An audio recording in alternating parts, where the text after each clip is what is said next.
بسم اللہ الرحمن الرحیم۔ اللہ کے نام سے شروع جو بڑا مہربان اور نہایت رحم کرنے والا ہے۔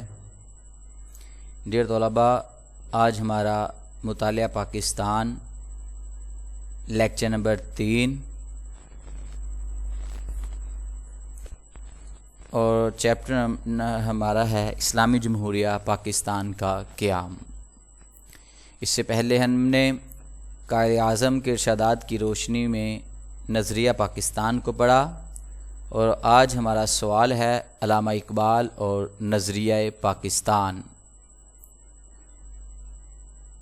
اپنی ملت پر قیاس اقوام مغرب سے نہ کر، اپنی ملت پر قیاس اقوام مغرب سے نہ کر، خاص ہے ترکیب میں قوم رسول ہاشمی۔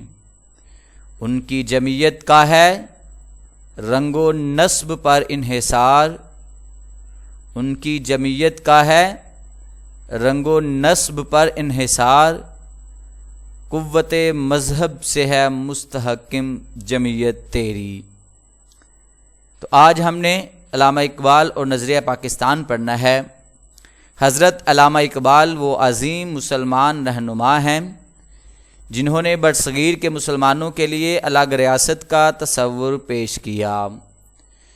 گو اقبال سے پہلے بھی کئی مسلم رہنماؤں نے دو قومی نظریے کی وضاحت کر دی تھی، لیکن جس سادہ، عام فہم اور پر اثر انداز میں دو قومی نظریے کی وضاحت اقبال نے کی، اس کی دوسری کوئی مثال نہیں ملتی۔ اقبال نے نظریہ پاکستان کی وضاحت کرتے ہوئے سب سے پہلے فرمایا کہ علیحدہ اسلامی ملک کا مطالبہ۔ خطبہ الہ آباد میں آپ نے فرمایا، میں چاہتا ہوں کہ پنجاب، سرحدی صوبے سندھ اور بلوچستان کو ملا کر ایک ریاست بنا دیا جائے، چاہے یہ برطانوی سلطنت کے اندر ہو یا باہر۔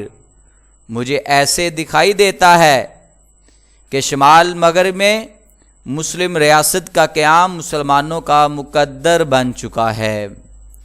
اس کے بعد آپ نے فرمایا، جداگانہ تشخص 1930 کو الہ آباد کے مقام پر علامہ اقبال نے مسلم قوم کے جداگانہ تشخص کی وضاحت کرتے ہوئے فرمایا، انڈیا ایک برصغیر ہے ملک نہیں، یہاں مختلف مذاہب سے تعلق رکھنے اور مختلف زبانیں بولنے والے لوگ رہتے ہیں، ان سب میں مسلم قوم اپنی جداگانہ مذہبی اور ثقافتی پہچان رکھتی ہے۔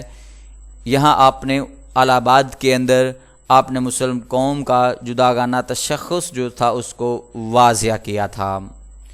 اس کے بعد آپ نے ارشاد فرمایا کہ اسلام کی فلاح و بہبود، اور الہ آباد کے مقام پر ہی انہی الفاظ کا اظہار خیال کرتے ہوئے فرمایا، اگر ہم چاہتے ہیں کہ اس ملک میں اسلام بحیثیت مدنی قوت زندہ رہے تو اس کے لیے ضروری ہے کہ وہ ایک مخصوص علاقے میں اپنی مرکزیت قائم کریں۔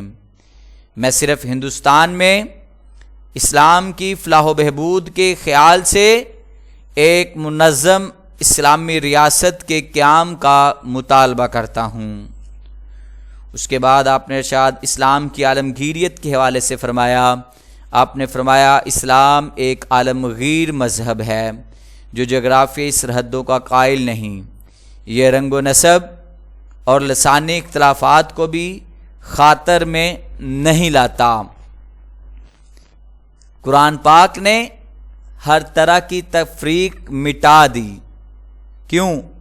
کیونکہ اگر کسی کا معیار رکھا تو وہ تقویٰ رکھا۔ قرآن نے ہر طرح کی تفریق مٹا دی۔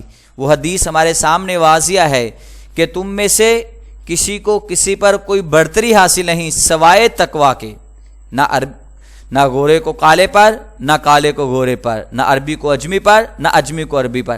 اگر کسی کو فوقیت ہے تو وہ تقویٰ ہے۔ اقبال اپنی بے مثال شاعری کے ذریعے اسی اسلامی بھائی چارے کو اجاگر کرتے رہے۔ وہ کہتے ہیں کہ ایک ہوں مسلم حرم کی پاسبانی کے لیے، نیل کے ساحل سے لے کر تاب خاک کا شگر۔ اس کے بعد آپ نے نظریہ پاکستان کی وضاحت ان الفاظ میں فرمائی۔ آپ نے فرمایا اسلامی قومیت کا درس۔ اقبال نے برصغیر کے مسلمانوں کو ہر طرح کی تفریق مٹا کر اسلامی قومیت کا درس دیا۔ انہوں نے بتایا کہ دوبارہ عروج اور کامیابی کے لیے ضروری ہے کہ مسلمان رنگ و خون، لسانی اور جغرافیائی ہر طرح کی تفریق مٹا کر صرف اور صرف اسلامی پرچم تلے جمع ہو جائیں۔ وہ کہتے ہیں کہ بتانے رنگ و بو کو توڑ کر ملت میں گم ہو جا، نہ تو رانی رہے باقی، نہ ایرانی نہ افغانی۔ آپ نے مسلمانوں کے اندر جذبہ اخوت پیدا کرنے کی کوشش کی اور انہیں بتایا کہ ہم جب تک ایک پرچم تلے جمع نہیں ہوں گے، یہی ہمیں ہمارا اسلام درس دیتا ہے، یہی ہمارا پاکستان کا مطالبہ ہے۔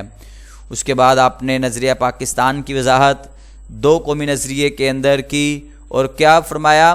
سیاسی میدان میں علامہ اقبال کا ایک قابل فخر کارنامہ دو قومی نظریے کا پرچار ہے۔ انہوں نے فرمایا کہ قومیت کا اسلامی تصور دوسری اقوام کے تصور سے بالکل مختلف ہے۔ ہماری قومیت کا اصول نہ اشتراک زبان ہے، نہ اشتراک وطن اور نہ مشترکہ اقتصادی اغراض، بلکہ ہم لوگ اس برادری میں جو نبی کریم صلی اللہ علیہ وآلہ وسلم نے قائم فرمائی اس لیے شریک ہیں کہ مظاہر کائنات کے متعلق ہم سب کے عقیدے کا سرچشمہ ایک ہے۔ وہ سرچشمہ اللہ ایک ہے، رسول ایک ہے، قرآن ایک ہے۔ اب نبی پاک نے کون سی قائم فرمائی تھی وہ اخوت؟ اگر جو نبی پاک صلی اللہ علیہ وسلم مدینہ ہجرت فرما کر گئے تو وہاں آپ نے مہاجرین اور انصار کے درمیان جو ایک لہر تھی وہ ختم کر دی کہ یہاں کوئی مہاجرین یا انصار نہیں بلکہ سب آپس میں بھائی ہیں۔ تو انہی الفاظ کی ترجمانی جو تھی وہ اقبال نے کی تھی۔ تو ڈیئر طلباء، یہ آج ہم نے جو ٹاپک پڑھا وہ نظریہ پاکستان اور علامہ اقبال تھا۔ کل ہم نے قائد اعظم اور نظریہ پاکستان والا پڑھا تھا، تو اسی طریقے سے آج علامہ اقبال اور نظریہ پاکستان پڑھا۔